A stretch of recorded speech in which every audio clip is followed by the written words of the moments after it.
Welcome to Rebecca Sounds Reveille.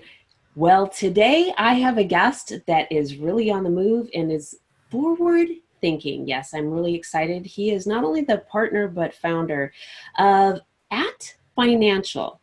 And that in itself should tell you a little bit about how forward thinking that he is. And he has made every effort to go a step beyond your typical advisory firm. And we've talked about finances in the past, but he utilizes this client-focused discovery in how he does his business. And I really value that, and I know that you're going to as well, because he utilizes discovery in this method with planning, implementing, and it's all aimed at creating tailored solutions directly to you. And this is important because we all have a different way in how we handle our finances. We all have a different way in which, well, our finances are handling us, right? And that really shouldn't be the case, because when this happens, it can lead us spiraling out of control and frustrated. And I don't know, I'm envisioning just like us with our hair all over the place and frantic and not knowing what to do. But what's really important about this is that his business At Financial is tailored to business and individuals. So if you have a small business, you're an individual, or even a big business, he can actually help direct which direction that you need to go. What's really interesting in this is that the solutions that are offered are practical and they are natural and holistic. Yes. This is a different way in responding to finances. And again, I know that we've talked about this before. I'm just so excited about talking to you about a customized, effective solution. And this is different. So my guest today, he has a really neat background because he's graduated from Hampton University. He was magna cum laude. And he holds several licenses. And again, co-founder. He's also been a business consultant. He's got a doctorate in psychology. Yes. So this is important. Why? Because he's going to understand how we think about how finances are and how it applies to us on an individual basis. This sets him apart and his business apart from other financial investment institutions. And I say institutions because that's like big business, and they're, responding to you in this cookie cut mold, and you are supposed to do this, you're supposed to do that, without taking into account all of these other little factors and how they apply directly to you. So not only that, but my guest has so many different humanitarian working relationships and awards behind him that really also sets him apart. He has contributed to so much research in just examining social dynamics and methods in optimizing. Now listen to this. Optimizing cooperation and efficiency in team groups. This is really important. And he's going to explain to us why in just a minute. So without any further ado, let's bring him on to the show. Welcome, Sam McElroy. Welcome. I'm so excited to have you here today. Yes, thanks for having me, Rebecca. I'm glad to be here. How did you get started in this? Because you have a doctorate in psychology. You just have moved and put psychology into finances, and this is something that is not common. Mm-hmm. Yeah, it's a really interesting background, and I'm really just so grateful to have had a lot of the experiences that I've had throughout the course of my life, because it really has given me a unique insight or a unique lens, I guess, in which we approach what we do with people. But, I talked to a lot of other psychologists about this. Having been in the field, they really understand what I'm getting ready to say.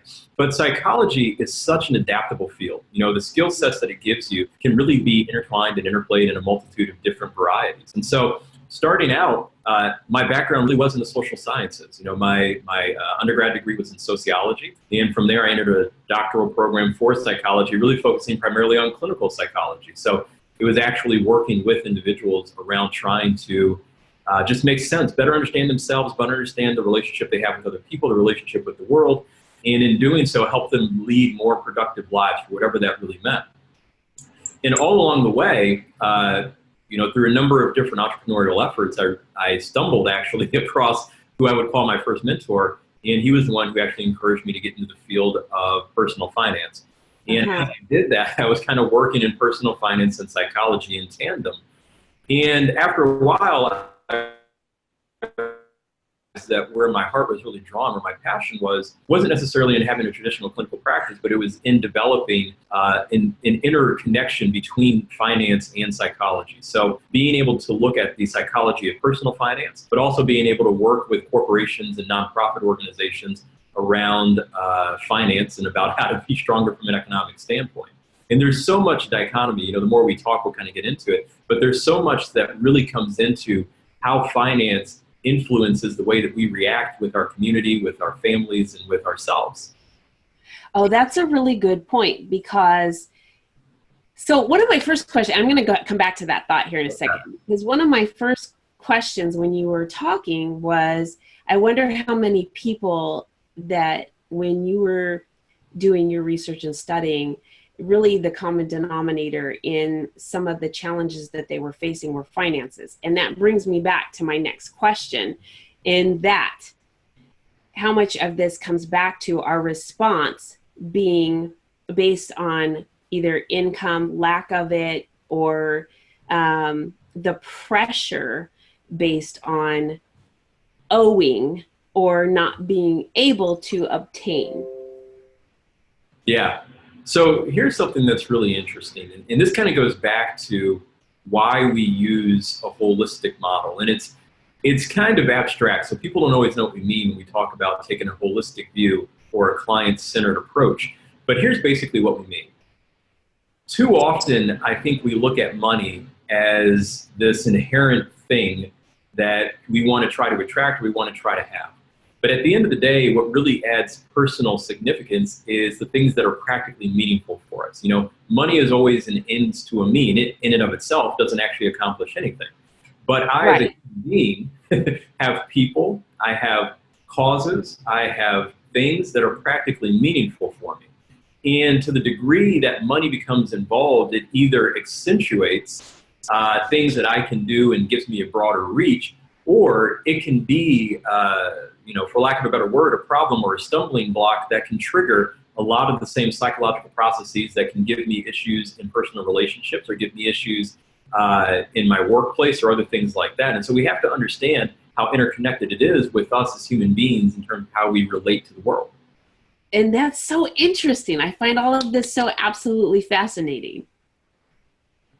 Yeah, it really, you know, goes so much further than that. You know, we talk about a lot of what we do when we work with clients, in a sense, we've stolen from concepts from the field of psychology.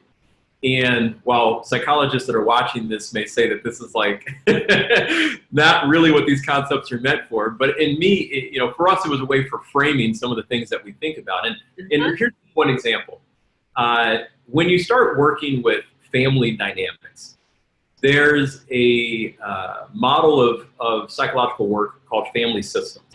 And one of the core tenets of family systems is the idea that, you know, you may have, let's say, a couple siblings and a husband and a wife, and they come in presenting with a problem that, you know, Johnny over here keeps getting in trouble at school and nobody can control him. And so some models in psychology would hyper-focus on Johnny and Johnny's behavior, but family systems would say that really this function is in the family, in the system, and that they're each facilitating roles that are making this behavior manifest. If we apply that then to the world of finance, I see so often in families and in couples where there are issues or problems or, you know, relational things that need to be worked on, but money in a sense fills this role of the dysfunctional person, so to speak, the problem child. And so while there's really other things going on at the core, it's easier to focus on the argument over finance or over money because it's something tangible and something that allows them to almost take a step back from the real problem, the core issue. Oh, that makes a lot of sense. And so when you started getting into finances and really focusing on, combining your learning from psychology into this, how far then afterwards was it that you ended up founding your app financial company?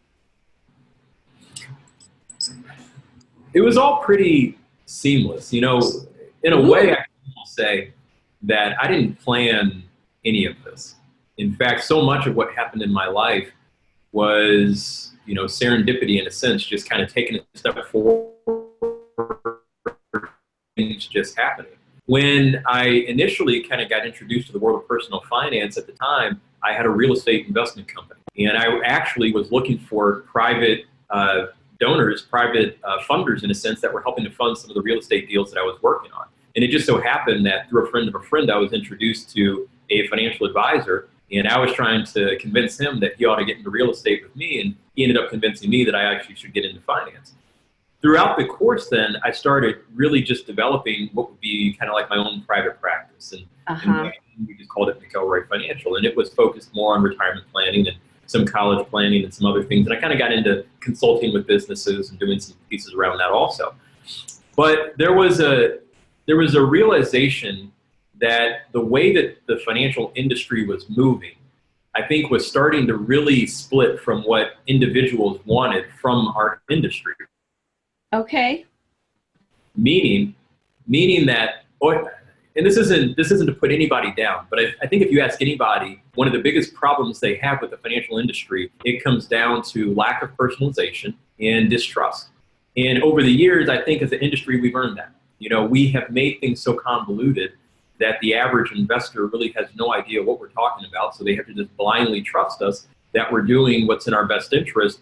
But we know that the model that the industry uses primarily to make revenue oftentimes is at the expense of the personal investor. And that just breeds distrust. We see so many areas where people are getting taken advantage of from Ponzi schemes or just from overcharging of fees. Well, and what you're saying is really crucial too, because trust in any relationship is crucial. And once it's broken, it's very, very difficult to regain. And so when a person goes from having a trust that has been broken in one relationship, moving to another relationship, it's difficult. So when you apply that in term with going from one financial relationship and then say moving to another financial advisor or firm, I mean, there's going to be a lot of apprehension and a lot of trust building footwork for the person that is taking on a new relationship with that person who's had the broken trust. So you're already into this. You know what needs to be done. You've developed a system of being able to work with a client on an individual basis and know these issues so that you can develop a good relationship with them, build a rapport, and work specifically on the things that they need. And I think that this is absolutely fascinating. Yeah, it's all of those things. And I think you kind of had a key point kind of in what you were saying when you're talking about what happens when there's a breach of trust.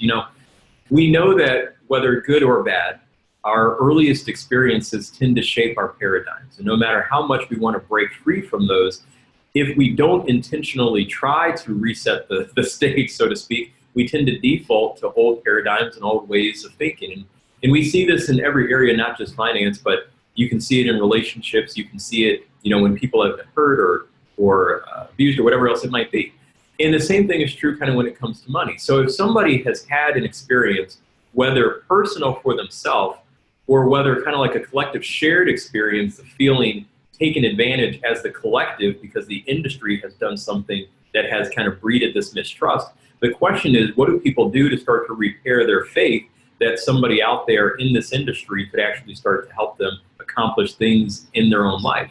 And the answer to that is that it happens the same way in finance as it does in our personal lives, that it starts by being centered. It starts by being present with the individual and by putting them first. They have to understand and they have to come to internally believe that it's not just another talking head, it's not just another sales pitch to get them to be manipulated into doing something, but that you actually understand who they are, what makes them tick, what they care about, and that the two of you can join together to collectively try to accomplish that. I absolutely love it. So tell me about what App Financial does and what you do. Yeah, when I think about App Financial, there's two primary pieces that I would say are what distinguish us kind of as a company. The first one is that we are holistic in nature. And what that means is that when you look at the financial services industry, I think that the way that it exists today is very fractionalized. Meaning somebody is going to have an insurance agent who does their home and auto and personal umbrella. They're going to have an accountant who does their taxes, someone who does their investments, someone else who maybe does legal work, and someone else who does their life insurance or health insurance. And all these people are so hyper-focused in their own silo that none of them are communicating with each other and none of them are trying to create this synergistic plan. So what we set out to do is to have a client-focused approach where we have a breadth of knowledge in multiple different disciplines so that when somebody comes to us, we can start first with trying to understand where they are and where they're trying to go, and we can then bring a holistic plan around them that helps to encompass every aspect of what they're doing in a way that pushes forward and pieces aren't working against each other. The second piece that's unique, I think, for us is that I would say that we specialize in what we call retirement income distribution planning. Okay. People talk about retirement planning a lot. But in my mind, and this maybe is my own personal bias, but I think I've seen it enough in the industry that I would say is true, but what the majority of the industry calls retirement planning, I don't think actually is retirement planning. I think it literally is the same strategies they use when people are trying to accumulate wealth. They just recognize, well, now you're taking money out, but they haven't actually changed a different strategy or a different methodology in how they do it. Okay. So we developed a process called STRIDE, which stands for Strategically Tailored Retirement Income Distribution. And it is a process that we utilize to take people who are retired or approaching retirement and actually lead them step by step through a repeatable process to transition from living off of, well, now I go to work for income, to actually being able to live out of or live off of their resources and assets in perpetuity in a meaningful way.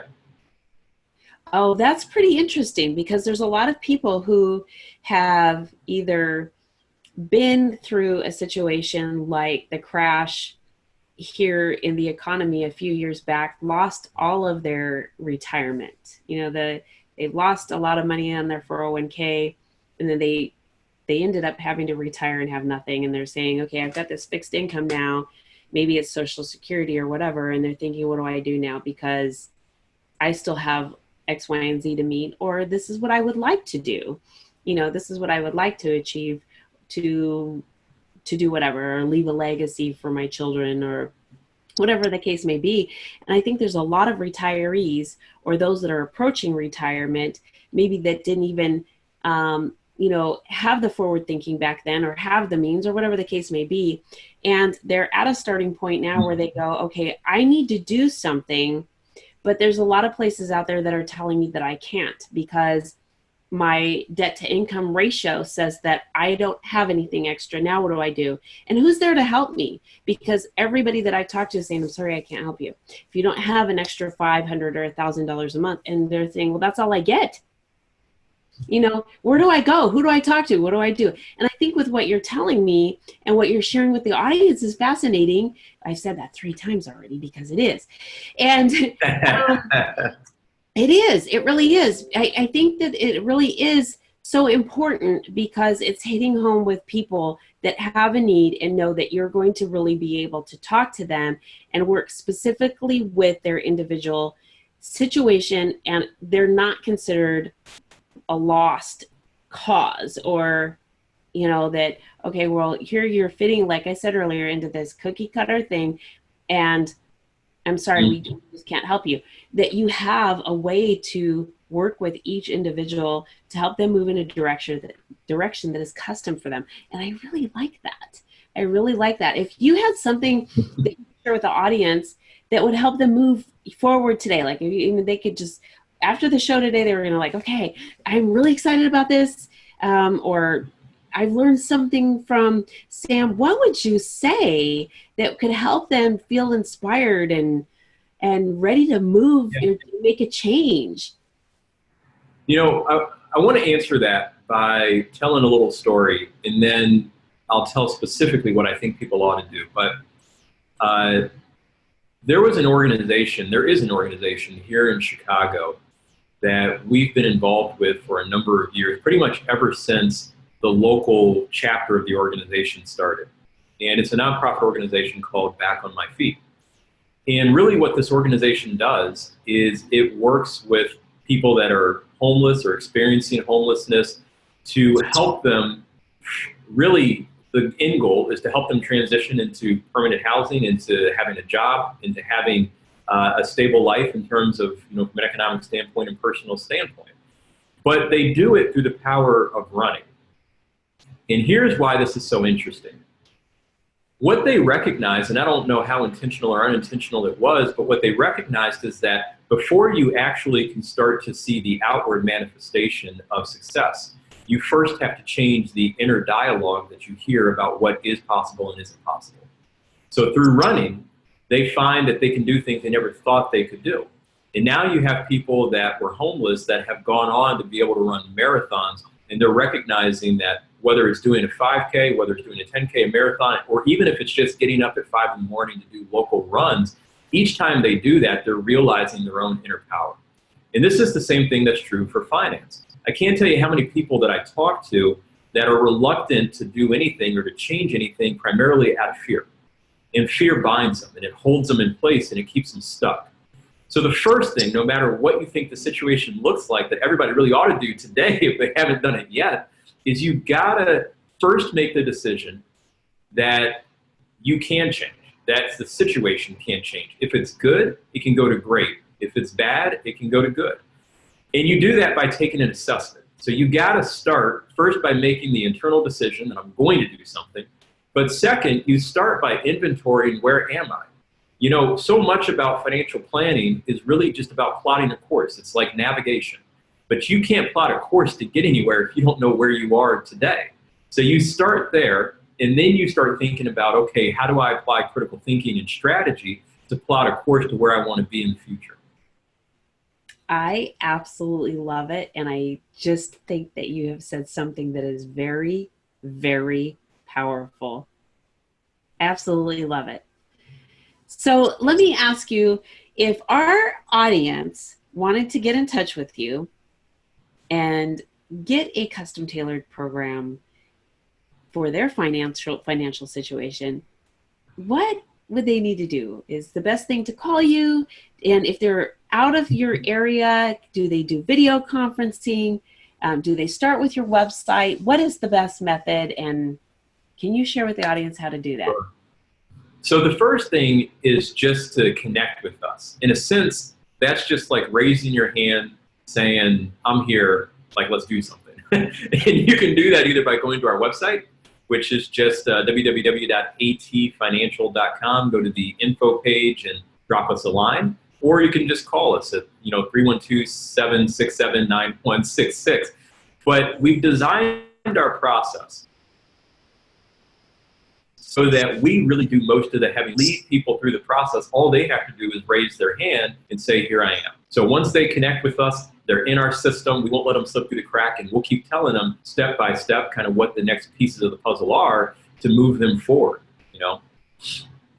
This is fantastic. I want to thank you so much for being on the show today. You have got a fascinating background. I think you've got the right strength in the way finances need to be holistically tailored to each individual. And I thank you for being on the show and sharing so much insight and very important and key insight with the audience today. It's my pleasure. I've enjoyed kind of having an opportunity to talk with you about this and to help get this information out. So thank you. Thank you so much. And I want to thank all of you for tuning in today. And please share this information with your friends, your family, all of the people that you know on social media. This is a different approach to finances. And definitely think about the connection that the finances have within you, and also the information that Sam shared in what you can do today to make a change. And you can start that change today by giving at Financial a go at making the change in your area of finance.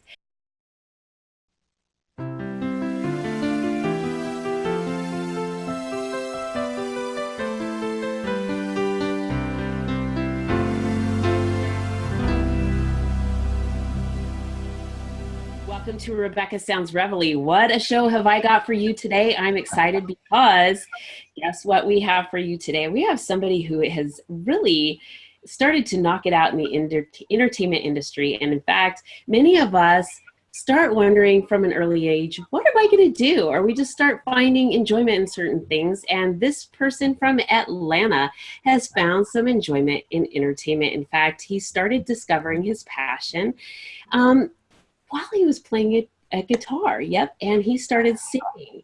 And then as time went on, he started finding that acting and film production was something of interest as well. So boy, what a talent we have with us today, a musician and an actor. Yes, he's been credited with already 25 roles behind his name. In fact, you may have heard or known some of them. Yep, we've got one of them is called Reap It. Another is MacGyver. Yes, you may know that household names. But I'm talking about the current one, the most current 2016 MacGyver, and also Edge of Town. But not only that, he's had two completed films, which he may talk about and share with us. There's a couple that's already in post-production. There's one that's in pre-production, and he's currently filming something that we're going to talk about today, The Bounty Hunter. Welcome to the show, Eric James Morris. I'm so excited to have you here because what a history you have and what talents you have, and we're going to talk about some of this stuff. All right. Well, sounds great, Rebecca. Thanks for having me. I'm excited. So you started, you're here in Atlanta picking up the guitar and singing. What did you start singing? Were these things tunes that you started making up of your own, or were you picking them up off the radio? What was going on? Well, truth be told, I started playing guitar when I was a little kid, and I had a stepdad at the time, and he bought me a guitar, and I started learning how to play. And when I was a kid, you may not be able to tell from where I'm from and my southern accent or whatever, but I was a big time skateboarder when I was a kid, and that was my thing. I mean, we're all into riding skateboards and tearing up the neighborhood, skipping school, had long hair, that kind of thing. I was one of those guys. I so don't picture this. This is awesome. It's kind of crazy. People look at me like, what? But I'm like, yeah, that was me. And anyhow, I just played a lot of heavy metal, punk rock type stuff. Okay. And, had a little band, and we got a situation here with the cops. I don't know what's going on, but anyhow. Okay, wait a minute. You just have to tell the audience where you are since you said situation with the cops. Oh, I'm still in the parking lot of Dunkin Donuts, everybody. This is awesome. Okay, the irony in it is awesome. Okay, go ahead. Yes, I live in my car. I'm just kidding, but I have before in the past. Anyhow, I was in a punk rock band as a kid, and just had a passion for music. I played a lot of heavy guitar. I got real good at guitar when I was a kid, and I played a lot of those crazy fast solos. We did a lot of death metal and just a lot of just that's what we were into, And then I had to grow up, and then I cut my hair, and I got gave up the skateboard and started trying to become a man, a responsible man, that is. So I hung up the guitar for a while. It didn't really fit in my lifestyle. And then I got married young, and I just kind of would beat on the guitar here from every now and then, on the weekends with some buddies or something. And it wasn't until much later in life, in my 30s, I actually picked it up and really gave it a good go again.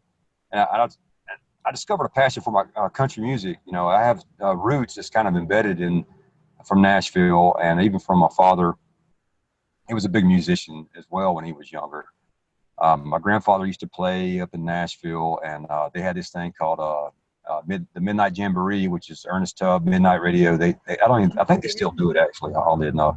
But he would actually go to those and play. And a lot of the big legends of today, he's played with them guys. And they had what is called these barn jams. They would meet up in these weird barns and just have these hoedowns, whatever you want to call them, And he was a player. He loved it, and he was big in the country music thing. So I've kind of followed in his footsteps, and I enjoy country music myself. I sing and play it, a lot of it. I also do old rock and stuff like that.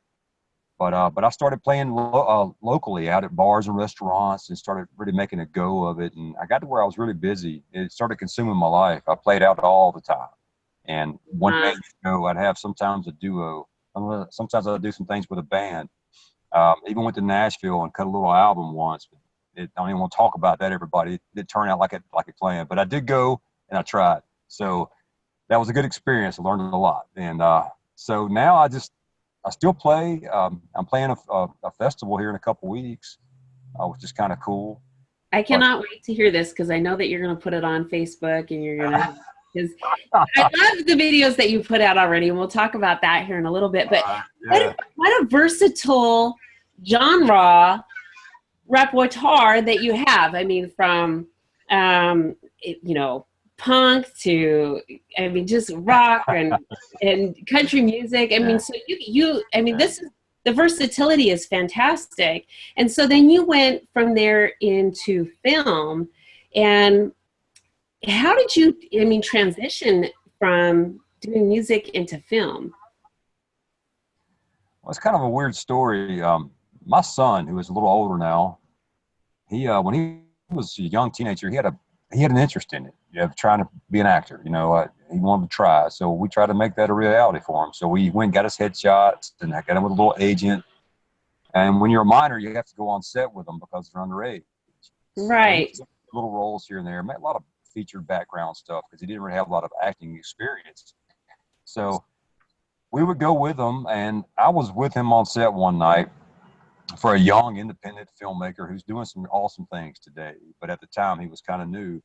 And he asked if I would be a background for him. A lot of guys didn't show up, so I did. And he said something to me that kind of stuck out. And he asked me if I was an actor or not. And I said, no, man. And he told me I had an important look, which I was like, what the hell is that supposed to mean? So I had to really think about that for me. I took it as a compliment. And anyways, I just took that, put it in my tool belt, and just kind of moved on. And then my son, he kind of grew out of it. He's more of a sports guy. He was into playing football, and see, I guess he saw how much of a job it is to be an actor. The pursuit is just a hustle, getting rejected at auditions and things like that. I think it started to wear on him a little bit. Okay. But I took the director's note, and I said, you know what? I think this might be something I would want to try. So I gave it a go. I started taking classes, and I started doing background work, and got familiar with the industry that is so unlike anything you would think it is. And I fell in love with it. What can I say? And I hadn't looked back. I've been pursuing it ever since, and I've really devoted myself into the industry heavily.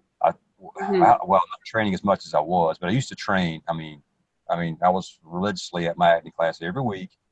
I'd take different workshops from other acting studios, things like that, to try to get me better on camera.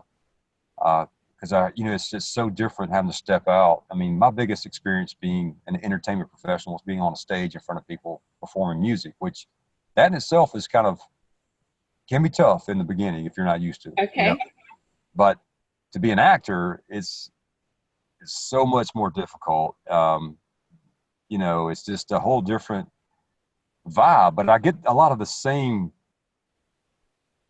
benefit from it for me as an artist. It gives me back what I'm looking for, and that's why I love it so much, and that's why I pursue it every day, because the industry is tough. It will beat you down if you let it, and a lot of people give up because of how hard it is, and it's just not what they thought. They don't see the results right away and all that kind of thing. You gotta invest in yourself, and I am a business owner too, so I get that. And as an actor, that's a business for me as well. So it's an investment, what I do, the time I spend, the classes, the money, everything that I spend into it, traveling out of state for hardly any money, to do a role. It's all part of the process, and I know that, and I accept it. But a Well, lot you of people mentioned don't know that. you mentioned two things that I really want to point out for the audience, because I like to leave them with things that will help them, really shape their direction. And you said two things, and that was invest in yourself and never give up. And I think both of those things are crucial to really having us fulfill our dreams, whatever that is. And even if it's just having peace at home. Mm-hmm. And that's really important. Another thing that I want to talk about too is when you're pursuing your passion, your interest, which you're doing now, it doesn't mean that you just can immediately give up everything else around you. You still might have to do some other things, and you're a business owner, and you have to continue working really hard at that while you're still pursuing your passion. Tell me a little bit, and tell the audience a little bit about what you do with your business. Okay. Well, my company's called Morris Environmental. We recently, for this year, we shaped up the name to just Morris Enviro. It's just easier to say. That it's a lot of people cannot spell environmental oddly enough. I mean, I'm like, really? The N before the M, but a lot of people just don't get that. So when they try to send me an email, they misspell my damn email. They misspell my email all the time, and I'm like, man, dadgum. So we changed it to Morris Enviro, which is just a lot easier and shorter. So.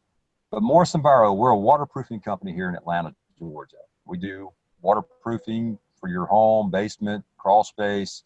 We also do some mold remediation as well, kind of goes hand in hand with our process. We also do commercial spray applied roof coatings, waterproof coatings, things like that. But yeah, we're a waterproofing company. And I have a background in construction. I've been in construction my whole life. Back when I was a punk riding skateboards, I used to clean out framing houses at residential projects that were building framing houses, and making like $5 an hour, cleaning up job sites, blowing up paint cans and things like that. That's where I started, and then I grew from there to becoming a senior field engineer, building high rises, $200+ million projects. I never went to college, but it was something that I knew I wanted to do, and it goes back to what we were saying, is that I wanted to learn how to be that guy. I'll never forget one time I was on a job site when I was about maybe 19 or 20 years old. And I was shooting grade, putting in some footings, had a crew of guys. I was like a lead carpenter guy or whatever you want to call him. And I watched this guy, and he had a tripod, and he kept writing these little notes in his little orange book, and he had the long hair with his hard hat on backwards. I was like, who is this guy? You know what I mean? And they're like, somebody said he's an engineer. I was like, okay, that's what I want to be. So, and I took the steps, and it just kind of all came together. I happen to be really good at doing layout and reading plans. It's something I'm just naturally good at. I don't know why. And so I started applying myself for that, worked with some great engineers, taught me a lot, and went and bought my own books and used to spend time at Barnes & Noble reading about it. And I just became good at it. And but I graduated out of that. I don't make a good employee. I mean, I'll be honest with you. I'm made to be a business owner, because I don't do well. I do well as the head, not as the follower. I just don't. I have a tough time. It's not that I'm anti-authority. I just have a tough time really working for other people and doing things their way when I know it could be done better. And you have a vision. Yes, and it's hard when you have a vision to be limited on that, because people put you in a box and you cannot use creativity or even ingenuity in something that you can do more efficient or whatever the case may be, which I want to share with the viewers. You have developed a way to share some of the things that people can do with your services by utilizing video. So you're incorporating your acting and visualizing with your current. I mean, this is fantastic with your business, with your acting business, and you're merging them with your current, Morris Enviro business, and I love it. I mean, not a lot of people will do this, and I happen to love scrolling through my Facebook feed and knowing that I'm going to see something that I can use personally. It's really hard sometimes when you're thinking, okay, how can I do this on my own or just get educated about this? And here you are sharing this information, and I love it. And you're good at what you do. And, I mean, you're natural. Somebody already told you this. And so this carries very well into your other business. So speaking of film, you're currently working on a project, The Bounty Hunter. Tell me, because I've seen some pictures on the Facebook movie page, your actor page, Right. your bounty hunter, you being on set. So can you share with us a little bit about that? Sure. Yeah. The Bounty Hunter it's an independent project, but what's really cool about the director. He has a little company called BWC Films, which stands for Bravo Whiskey Charlie Films. It's a veteran organization. He is a war veteran himself, the director is, and he tries to incorporate as many veterans as he can in his projects. So that's kind of cool right there alone. I was in the Air Force, and I'm not a war veteran. I used to put fuel in planes. I mean, nothing to write home about, but he likes the fact that I did serve. So he tries to use guys like that. Everybody that's in this project is not, don't get me wrong, but the fact that he's trying to utilize guys that are definitely war veterans, combat veterans, things like that, is cool, because it can be tough to adjust to normal life and things like that for some guys. It's been through that. He's one of them. Now, with that said, Bounty Hunter is a cool Western film. It's based in the Civil War era. It's a kind of a love story with a lot of true, Western type shootouts and things like that. Some of your typical Western-y type stuff. My role, I play a guy named Gentleman Johnny. I'm a kind of a towny guy. I'm a clean cut. I'm the love interest of the story. Basically, the girl, her name's Belle, and we're in love with each other, and her father doesn't like me at all. He's like this big town crooked guy that has all the money and control, and he wants to frame me for a murder that I didn't commit. So he hires a bounty hunter to track me down, to have me killed, really. And the bounty hunter along the way discovers that I'm actually innocent. I've been framed. So he kind of teams up with me and a bunch of other guys, and we wind up having a battle with this crooked guy in town with his men. It's a big shootout. And so it's kind of cool. A lot of facts he's thrown in there. It's based on a lot of factual events, things in the Civil War here in Atlanta area. He tries to incorporate some of that into some of the script, like dates and places and things like that, which is kind of cool. He's trying to be accurate with the period. So, and he's done a very good job, even though the budget's not really huge. He does have somebody already that's going to be a distributor for the project, which is cool. It may get reshot down the road. I hope it does with a bigger budget, because I think this Western film has a lot of good potential. And I don't say that about every project, to be honest with you, but so, it's the truth. But this one has a very good script. The story's really cool. I like Westerns myself, and I don't think they do enough of them. So I like the fact that he's trying to do one. People don't do them, especially on an independent level, because they're not easy to do. You have costume, right. You have period correct stuff.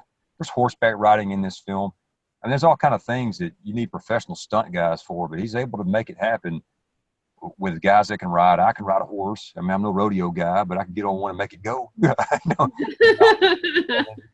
other bounty hunter, he can ride a horse too. He's well versed in riding. So stuff like that, it's kind of cool the ways to make it come together. Now, it's taking a long time to get it complete because of the things I just said. Mm-hmm. It's not money. But it's coming together. He's going to wrap it up here very soon. So I don't know where it's going to wind up. It may be on Amazon Prime.